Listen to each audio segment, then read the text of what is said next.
नमो भगवते वासुदेवाय। सभी वैष्णव भक्तों को जय श्री राधे कृष्ण। 10वां अध्याय भागवत के 10 लक्षण। श्री सुखदेव जी कहते हैं, परीक्षित, इस भागवत पुराण में सर्ग, विसर्ग, स्थान, पोषण, ऊति, मनवंतर, ईशानुकथा, निरोध, मुक्ति और आश्रय, इन 10 विषयों का वर्णन है। इनमें जो 10वां आश्रय तत्व है उसी का ठीक ठीक निश्चय करने के लिए कहीं श्रुति से, कहीं तात्पर्य से और कहीं दोनों के अनुकूल अनुभव से महात्माओं ने अन्य 9 विषयों का बड़ी सुगम रीति से वर्णन किया है। ईश्वर की प्रेरणा से गुणों में शोभ होकर रूपांतर होने से जो आकाशादि पंचभूत, शब्दादि तन्मात्राएं, इंद्रियां, अहंकार और महातत्व की उत्पत्ति होती है, उसको सर्ग कहते हैं। उस विराट पुरुष से उत्पन्न ब्रह्मा जी के द्वारा जो विभिन्न चराचर सृष्टियों का निर्माण होता है, उसका नाम है विसर्ग। प्रतिपद नाश की ओर बढ़ने वाली सृष्टि को एक मर्यादा में स्थिर रखने से भगवान विष्णु की जो श्रेष्ठता सिद्ध होती है, उसका नाम स्थान है। अपने द्वारा सुरक्षित सृष्टि में भक्तों के ऊपर उनकी जो कृपा होती है, उसका नाम है पोषण। मनवंतरों के अधिपति जो भगवत भक्ति और प्रजा पालन रूप शुद्ध धर्म का अनुष्ठान करते हैं, उसे मनवंतर कहते हैं। जीवों की वे वासनाएं जो कर्म के द्वारा उन्हें बंधन में डाल देती हैं, ऊति नाम से कही जाती हैं।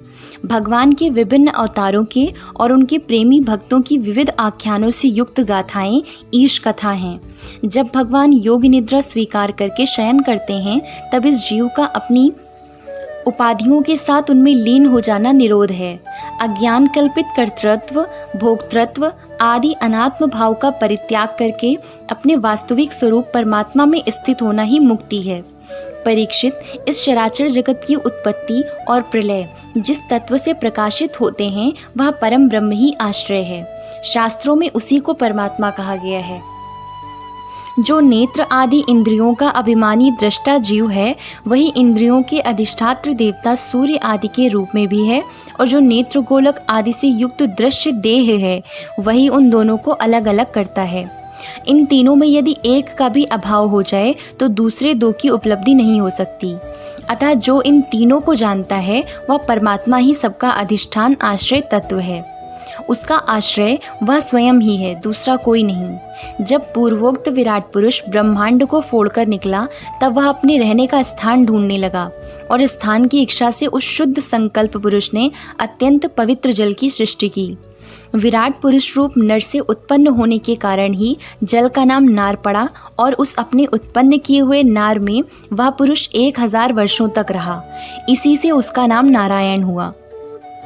उन नारायण भगवान की कृपा से ही द्रव्य, कर्म, काल, स्वभाव और जीव आदि की सत्ता है। उनकी उपेक्षा कर देने पर और किसी का अस्तित्व नहीं रहता। उन अद्वितीय भगवान नारायण ने योग निद्रा से जगकर अनेक होने की इच्छा की। तब अपनी माया से उन्होंने अखिल ब्रह्मांड के बीज स्वरूप अपने सुवर्णमय वीर्य को 3 भागों में विभक्त कर दिया: अधिदैव, अध्यात्म और अधिभूत। परीक्षित, विराट पुरुष का एक ही वीर्य 3 भागों में कैसे विभक्त हुआ, सो सुनो। विराट पुरुष के हिलने डोलने पर उनके शरीर में रहने वाले आकाश से इंद्रिय बल, मनोबल और शरीर बल की उत्पत्ति हुई। उनसे इन सब का राजा प्राण उत्पन्न हुआ। जैसे सेवक अपने स्वामी राजा के पीछे पीछे चलता है, वैसे ही सबके शरीरों में प्राण के प्रबल रहने पर ही सारी इंद्रियां प्रबल रहती हैं, और जब वह सुस्त पड़ जाता है, तब सारी इंद्रियां भी सुस्त पड़ जाती हैं। जब प्राण जोर से आने जाने लगा, तब विराट पुरुष को भूख प्यास का अनुभव हुआ। खाने पीने की इच्छा करते ही सबसे पहले उनके शरीर में मुख प्रकट हुआ। मुख से तालु और तालु से रसनेंद्रिय प्रकट हुई। इसके बाद अनेकों प्रकार के रस उत्पन्न हुए, जिन्हें रसना ग्रहण करती है। जब उनकी इच्छा बोलने की हुई, तब वाक इंद्रिय, उसके अधिष्ठात्र देवता अग्नि और उनका विषय बोलना, ये तीनों प्रकट हुए। इसके बाद बहुत दिनों तक उस जल में ही वे रुके रहे। श्वास के वेग से नासिका छिद्र प्रकट हो गए। जब उन्हें सूंघने की इच्छा हुई, तब उनकी नाक घ्राणेंद्रिय आकर बैठ गई, और उसके देवता गंध को फैलाने वाले वायुदेव प्रकट हुए। पहले उनके शरीर में प्रकाश नहीं था, फिर जब उन्हें अपने को तथा दूसरी वस्तुओं को देखने की इच्छा हुई तब नेत्रों के छिद्र, उनका अधिष्ठाता सूर्य और नेत्रेंद्रिय प्रकट हो गए। इन्हीं से रूप का ग्रहण होने लगा।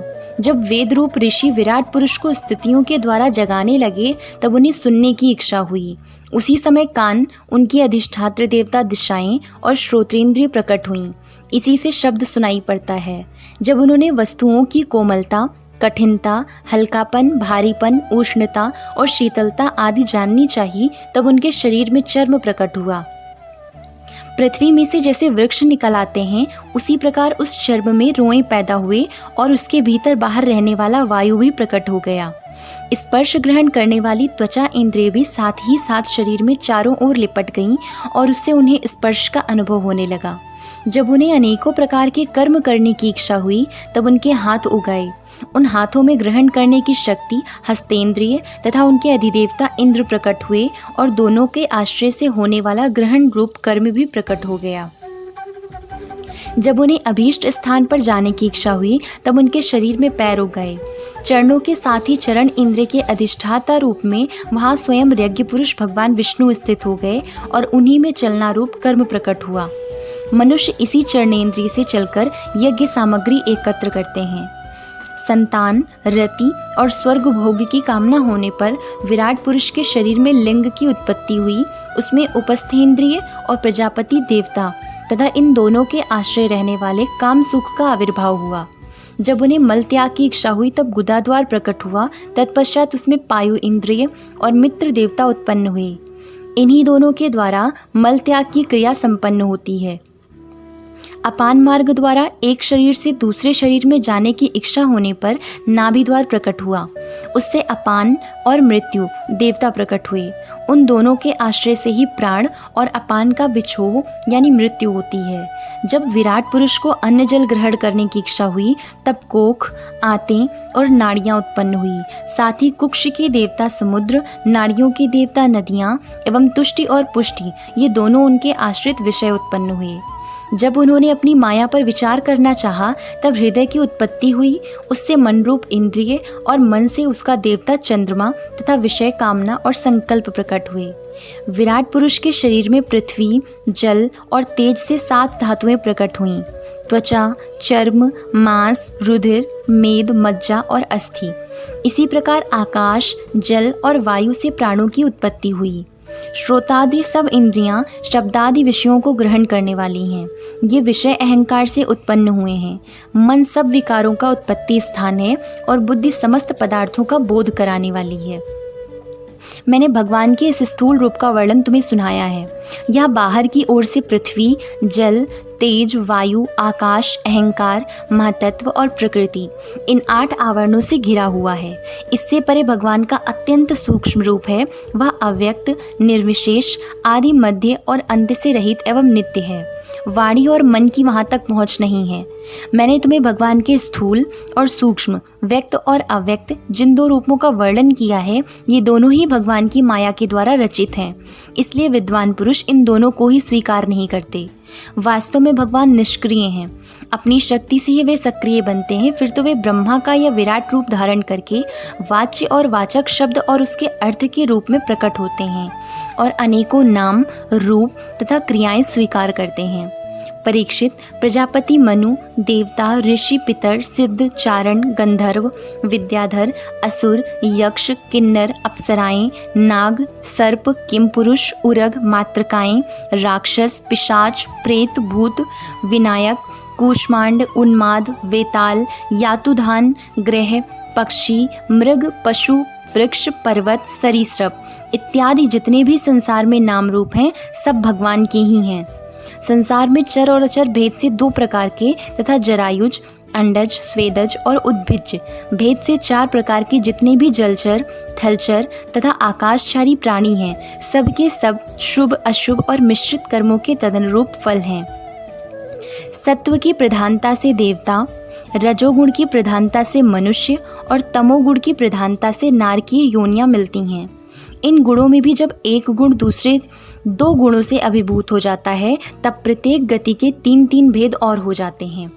वे भगवान जगत के धारण पोषण के लिए धर्म में विष्णु रूप स्वीकार करके देवता, मनुष्य और पशु पक्षी आदि रूपों में अवतार लेते हैं तथा विश्व का पालन पोषण करते हैं। प्रलय का समय आने पर वे ही भगवान अपने बनाए हुए इस विश्व को कालाग्नि स्वरूप रुद्र का रूप ग्रहण करके अपने में वैसे ही लीन कर लेते हैं जैसे वायु मेघमाला को। परीक्षित, महात्माओं ने अचिंत्य ऐश्वर्य भगवान का इसी प्रकार वर्णन किया है, परंतु तत्वज्ञानी पुरुषों को केवल इस सृष्टि, पालन और प्रलय करने वाले रूप में ही उनका दर्शन नहीं करना चाहिए, क्योंकि वे तो इससे परे भी हैं। सृष्टि की रचना आदि कर्मों का निरूपण करके पूर्ण परमात्मा से कर्म या कर्तापन का संबंध नहीं जोड़ा गया है। वह तो माया से आरोपित होने के कारण कर्तृत्व का निषेध करने के लिए ही है। यह मैंने ब्रह्मा जी के महाकल्प का अवान्तर कल्पों के साथ वर्णन किया है। सब कल्पों में सृष्टि कर्म एक सा ही है, सृष्टि क्रम एक सा ही है। अंतर है तो केवल इतना कि महाकल्प के प्रारंभ में प्रकृति से क्रमशः महातत्व आदि की उत्पत्ति होती है और कल्पों के प्रारंभ में प्राकृत सृष्टि तो ज्यों की त्यों रहती ही है। चराचर प्राणियों की वैकृत सृष्टि नवीन रूप से होती है। परीक्षित, काल का परिमाण, कल्प और उसके अंतर्गत मनवंतरों का वर्णन आगे चलकर करेंगे। अब तुम बाद में कल्प का वर्णन सावधान होकर सुनो। शौनक जी ने पूछा, सूत जी, आपने हम लोगों से कहा था कि भगवान के परम भक्त विदुर जी ने अपने अति दुस्तेज कुटुंबियों को भी छोड़कर पृथ्वी के विभिन्न तीर्थों में विचरण किया था। उस यात्रा में मैत्रेय ऋषि के साथ अध्यात्म के संबंध में उनकी बातचीत कहाँ हुई तथा मैत्रेय जी ने उनके प्रश्न करने पर किस तत्व का उपदेश किया। सूत जी, आपका स्वभाव बड़ा सौम्य है। आप विदुर जी का वह चरित्र हमें सुनाइए। उन्होंने अपने भाई बंधुओं को क्यों छोड़ा और फिर उनके पास क्यों लौट आए? सूत जी ने कहा, शौनकादि ऋषियों, राजा परीक्षित ने भी यही बात पूछी थी। उनके प्रश्नों के उत्तर में श्री सुखदेव जी महाराज ने जो कुछ कहा था वही मैं आप लोगों से कहता हूँ। सावधान होकर सुनिए। इति द्वितीय स्कंधः समाप्तः। ओम नमो भगवते वासुदेवाय। जय Shri Radhe Krishna. Like and subscribe the Kanha's Introvert Yogini and stay tuned for the next videos. Jai Shri Radhe Krishna.